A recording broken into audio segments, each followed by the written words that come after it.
Wes mlaku. Ora apa-apa kan iso takat to. Hah?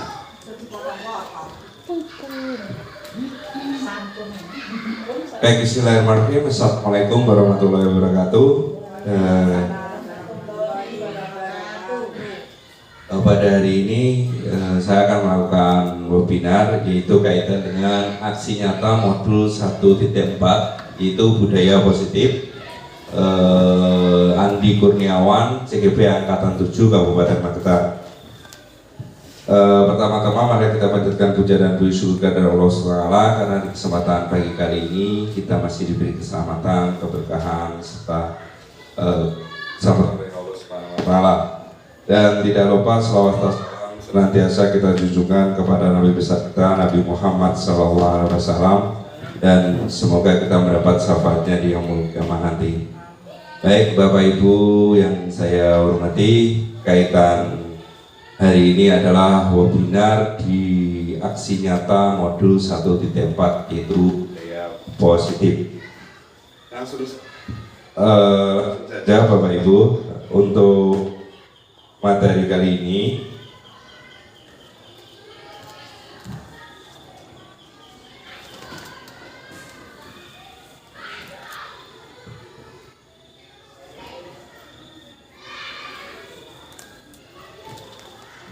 kaitan dengan aksi nyata budaya positif, yaitu pertama adalah pembuatan kesepakatan kelas, yang kedua adalah pengembasan budaya positif di SDN Sawah Jajar 1 Kecamatan Takran Kabupaten Magetan. Yang pertama, latar belakang adalah budaya positif adalah nilai-nilai keyakinan-keyakinan dan kebiasaan-kebiasaan yang berpihak pada murid agar murid dapat berkembang menjadi pribadi yang kritis, penuh hormat, dan bertanggung jawab.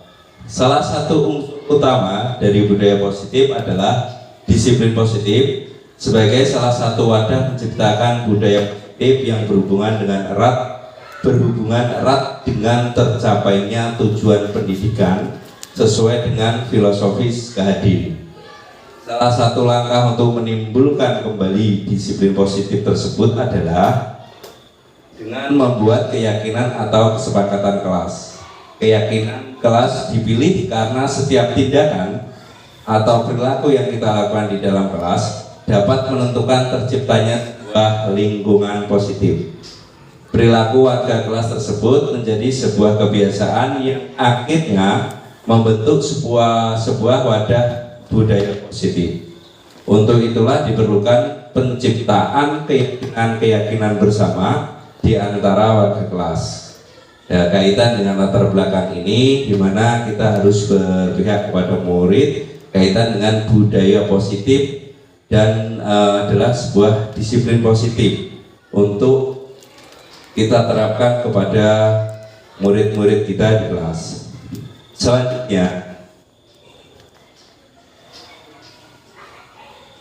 tujuan aksi nyata ini adalah memfasilitasi murid untuk dapat menyampaikan aspirasinya dan melaksanakan keyakinan yang telah disepakati atas kesadaran dirinya penuh tanggung jawab.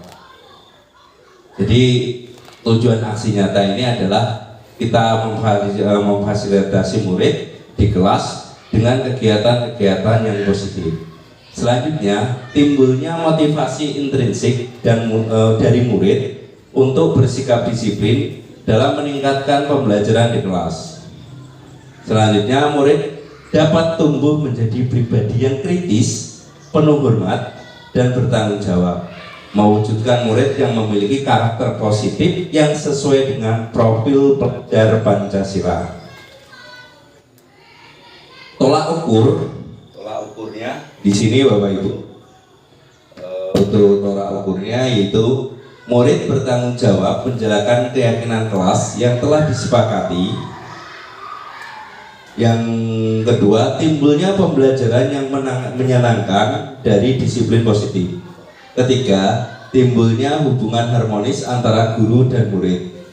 Yang keempat, murid dapat menjelaksanakan kegiatan atau keyakinan yang telah disepakati dengan kesadaran sendiri. Yang kelima, dapat terwujudnya pembiasaan-pembiasaan yang baik sehingga tercermin profil pelajar Pancasila. Jadi melalui pembiasaan-pembiasaan keseharian di lingkungan sekolah dan kelas agar tercermin yaitu dengan profil pelajar Pancasila. Lini masa tindakan yang akan dilakukan. Jadi perencanaannya ini Bapak Ibu, membuat rancangan tindakan kegiatan aksi nyata, menyampaikan rencana kegiatan, serta meminta izin kepada kepala sekolah selaku penanggung jawab. Selanjutnya melakukan koordinasi dan sosialisasi kepada rekan sejawat dan warga sekolah lainnya. Selanjutnya mempersiapkan segala sesuatu sarana dan prasarananya. Yang terakhir yaitu yang berhubungan dengan aksi nyata yang akan dilaksanakan. Jadi ini adalah perencanaan atau lini masa tindakan yang akan dilakukan. Selanjutnya aksi modul 1.4 budaya positif, pemahaman dan pengalaman penerapan budaya positif. Beberapa konsep utama dalam modul budaya positif. Yang pertama adalah perubahan paradigma belajar. Jadi ada perubahan paradigma belajar yang dulu sangat monoton, yang dimana lebih berpihak kepada guru, sekarang lebih berpihak kepada murid, semacam itu. Selanjutnya yaitu disiplin positif. Disiplin positif ini banyak sekali disiplin yang kaitan dengan berbagai yang mengarah atau cenderung ke positif yang dilakukan oleh peserta didik. Yang ketiga, kebutuhan dasar manusia. Yang keempat, motivasi perilaku manusia. Yang kelima, yaitu posisi kontrol restitusi, di mana itu ada segitiga restitusi. Yang kemarin sudah saya sampaikan, yang kemarin kita sudah bahas, yaitu kaitan dengan segitiga restitusi. Selanjutnya yaitu keyakinan kelas. Jadi Bapak Ibu saat ini sudah mulai membuat sebuah keyakinan kelas, di mana keyakinan kelas itu lebih berpihak kepada murid. Yang terakhir yaitu segitiga restitusi. Selanjutnya mungkin bisa dipahami, mungkin bisa dilihat di gambar ada pembelajaran dengan paradigma baru. Pembelajaran dengan paradigma baru merupakan pembelajaran yang berorientasi pada penguatan kompetensi dan pengembangan karakter yang sesuai dengan nilai-nilai Pancasila. Pembelajaran paradigma baru memastikan praktek pembelajaran yang berpusat pada murid, yang mana setiap murid belajar sesuai dengan kebutuhan dan tahap perkembangannya untuk mewujudkan profil pelajar Pancasila. Jadi di sini ada sebuah diagram, yaitu yang pertama itu adalah P5, profil pelajar Pancasila, sebuah diagram profil pelajar Pancasila, yaitu beriman pertama kepada Tuhan Yang Maha Esa dan berakhlak mulia, berkebinekaan global, bergotong royong, kreatif, bernalar kritis, dan mandiri. Baik, di sini kita bahas kaitan dengan disiplin positif. Dalam budaya kita, makna dari disiplin positif atau makna dari disiplin dimaknai menjadi sesuatu yang dilakukan seseorang pada orang lain untuk mendapatkan kepatuhan. Kita cenderung menghubungkan kata disiplin sesuatu dengan ketidaknyamanan. Sebagai pendidik, tujuan kita adalah menciptakan anak-anak yang memiliki disiplin diri sehingga mereka bisa diperlakukan dengan mengacu pada nilai-nilai kebajikan universal dan memiliki motivasi intrinsik. Disiplin positif, dari beberapa kata makna disiplin di atas tadi, kita dapat menarik sebuah kesimpulan bahwa disiplin positif adalah salah satu cara menerapkan disiplin yang bertujuan untuk menumbuhkan kesadaran serta memperdayakan anak untuk melakukan sesuatu tanpa ancaman maupun hukuman. Ya, di sini kebutuhan dasar manusia itu ada beberapa. Yang pertama itu kebutuhan dasar manusia itu adalah bertahan hidup, kasih sayang dan rasa diterima, penguasaan, kebebasan dan kesenangan. Baik, motivasi perilaku manusia di sini adalah motivasi adalah dorongan, di sebuah dorongan yang timbul pada diri seseorang secara sadar atau tidak sadar untuk melakukan suatu tindakan tertentu. Pertama, yaitu menghindari ketidaknyamanan dan hukuman.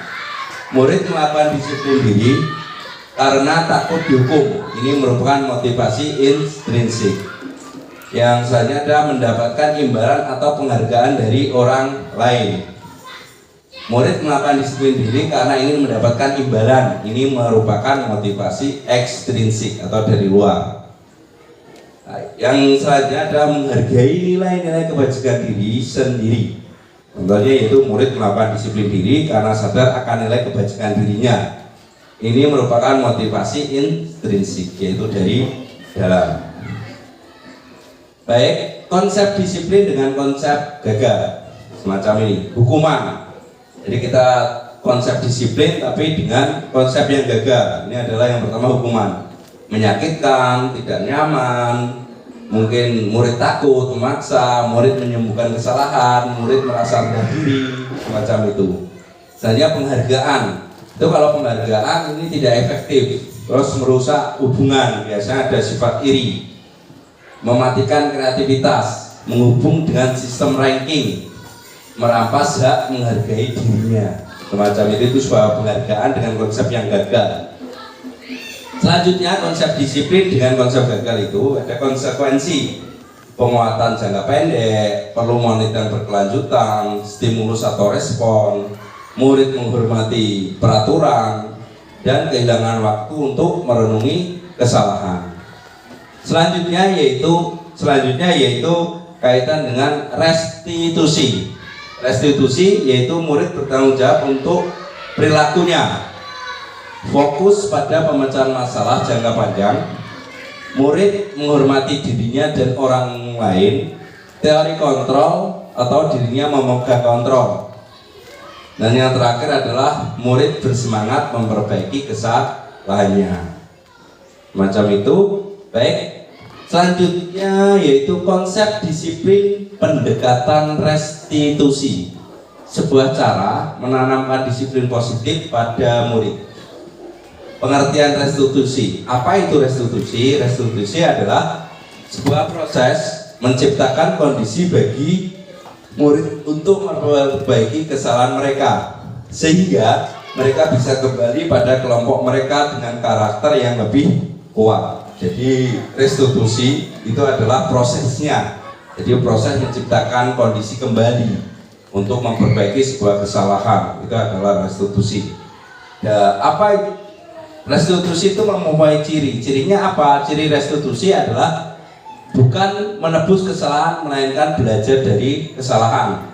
Memperbaiki hubungan, tawaran bukan paksaan. Menuntut untuk melihat ke dalam diri. Mencari kebutuhan dasar yang mendasari tindakan. Fokus pada karakter bukan tindakan. Ya, itu cirinya. Yang terakhir untuk ciri restitusi adalah menguatkan dan fokus pada solusi. Jadi menguatkan dan fokus pada solusi itu ada termasuk dari ciri restitusi.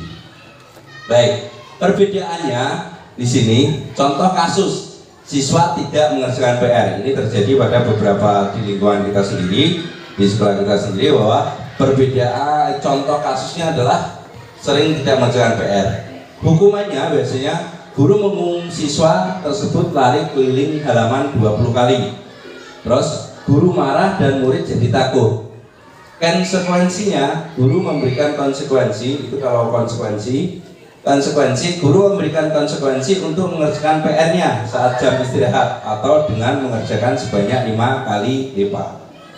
Guru tegas dan siswa menghormati peraturan.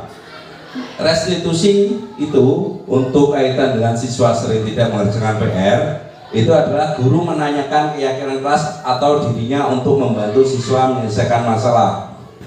Guru terbuka dan siswa menghormati dirinya dan orang lain. Ini perbedaannya dari beberapa tadi. Ini ada perbedaan hukuman, konsekuensi, restitusi. Selanjutnya kita bisa melihat ada 5 posisi kontrol restitusi. Yang pertama adalah penghukum, yang kedua adalah pembuat rasa bersalah, yang ketiga adalah teman, yang keempat adalah pemantau, dan yang kelima atau terakhir adalah manajer. Ini ada beberapa gambar yang mungkin bisa kita perhatikan. Itu ada 5 posisi kontrol untuk restitusi.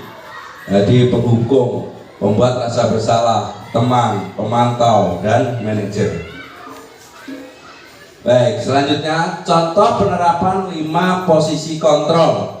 Contoh kasus, ini kita memberikan contoh kasus, yaitu siswa tidak memakai topi saat upacara. Jadi saat upacara hari Senin kita ada siswa tidak memakai topi atau mungkin perlengkapan. Penghukum itu adalah patuhi aturan sekolah dan sekarang berdiri di depan barisan. Itu kalau penghukum. Tapi kalau pembuat rasa bersalah itu adalah berapa kali Pak Guru harus memberitahu kamu, Pak Guru kecewa sama kamu. Itu pembuat rasa bersalah, sebuah ucapan yang dilontarkan kepada siswa. Kalau sebagai teman itu biasanya lebih mengajak ke pendekatan. Ayolah yang tertib, buat Pak Guru bangga. Kali ini tidak apa-apa kamu salah, lain kali jangan diulangi lagi. Semacam itu. Pemantau, jadi kamu sudah melanggar apa peraturan dan konsekuensinya, itu untuk memantau. Ya, kalau untuk manajer, apa kamu tahu kesalahanmu? Kira-kira bagaimana kamu akan memperbaiki kesalahan ini? Itu adalah penerapan 5 posisi kontrol. Selanjutnya yaitu keyakinan kelas. Mengapa keyakinan kelas? Mengapa keyakinan kelas? Mengapa tidak peraturan kelas? Kalau dulu kita bisa menyampaikan bahwa peraturan kelas. Nah, tapi kenapa kita harus sekarang merubah ataupun mungkin lebih cenderung ke keyakinan kelas? Mengapa kita memiliki peraturan tentang penggunaan helm pada saat mengendarai sepeda motor? Mengapa kita memiliki peraturan tentang penggunaan masker dan mencuci tangan setiap saat? Semacam itu. Nah, kegiatan membuat keyakinan kelas. Ini adalah beberapa contoh pembuatan keyakinan kelas. Yang pertama, ini adalah membuat keyakinan kelas yang saat ini ditempel di dinding. Dan yang kedua adalah membuat keyakinan kelas yang dimana anak memaparkan ataupun menyampaikan di depan kelas, di depan teman-temannya. Semacam itu. Baik, selanjutnya keyakinan kelas 4 SDN Saujajar 1 Kecamatan Takram. Yang pertama disiplin waktu, menjaga kebersihan kelas, selalu menghormati sesama teman, saling membantu dan bekerja sama, selalu menerapkan 5S, selalu senyum, salam, sapa, sopan, dan santun. Dilarang membuli teman. Yang terakhir, keyakinan kelas di kelas 4 SDN Saujajar 1 yaitu menghargai guru dan teman yang sedang berbicara. Baik. Selanjutnya dapat dilihat di depan yaitu bagaimana membentuk keyakinan kelas lebih abstrak dari peraturan berupa pernyataan universal dibuat dalam bentuk positif sedikit agar mudah diingat sesuai dengan kondisi kelas agar mudah diterapkan melibatkan semua warga kelas. Nah, ini adalah segitiga restitusi yang dimana kemarin untuk aksi nyata yang lain itu sudah saya akan menjelaskan. Ini saya jelaskan kembali. Terus segitiga restitusi di sini kita bisa melihat kamu tentu punya alasan mengapa melakukan itu. Ini apakah cara yang lebih efektif untuk mendapatkan apa yang kamu butuhkan? Terus setiap orang pasti pernah melakukan kesalahan. Kamu bukan satu-satunya yang pernah melakukan ini. Keyakinan kelas apa yang telah kita sepakati? Kamu ingin menjadi orang yang seperti apa? Jadi beberapa segitiga restitusi itu adalah ada menstabilkan identitas, jadi ada menentukan kenyataan dan ada validasi tanda sayang atau mungkin tanda salah. Itu ada segitiga restitusi. Nah, Di sini bisa kita jabarkan, yaitu menstabilkan identitas. Kita akan melakukan hal terbaik yang bisa kita lakukan. Nah, ini sebagai untuk menstabilkan identitas. Kalau untuk validasi tindakan yang salah, semua perilaku mempunyai alasan semacam itu. Saja menanyakan keyakinan, jadi menanyakan keyakinan. Kita semua memiliki motivasi internal, jadi motivasi dari dalam pendorongnya semacam itu. Dari penerapan segitiga restitusi. Baik, ini penerapan segitiga restitusi. Gambarnya sudah sangat jelas. Dapat saya sampaikan, ini adalah penerapan segitiga restitusi dalam kelas yang saya lakukan. Baik, dalam penerapan program disiplin positif, hendaknya guru memiliki standar kepribadian profesional dan sosial yang baik, di mana guru mampu berefleksi pada posisi kontrolnya saat ini. Bagaimana perjalanan dirinya sebagai seseorang among atau posisi manajer yang menuntun murid-murid menjadi insan yang mandiri, merdeka dan bertanggung jawab. Merdeka dan bertanggung jawab. Ya, terima kasih. Mungkin itu adalah pemaparan yang dapat saya sampaikan, beberapa yang kaitan dengan disiplin kelas ataupun mungkin budaya positif.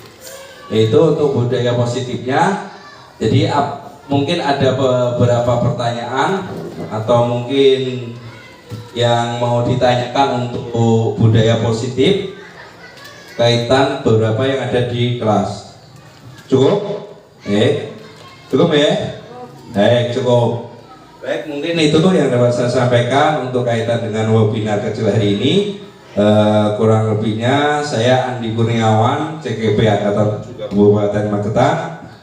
Kurang lebihnya jika ada tutur kata yang kurang berkenan di hati Bapak Ibu guru, saya mohon maaf yang sebesar-besarnya. Billahi taufiq wal hidayah. Wassalamualaikum warahmatullahi wabarakatuh. Berapa menit, Bi?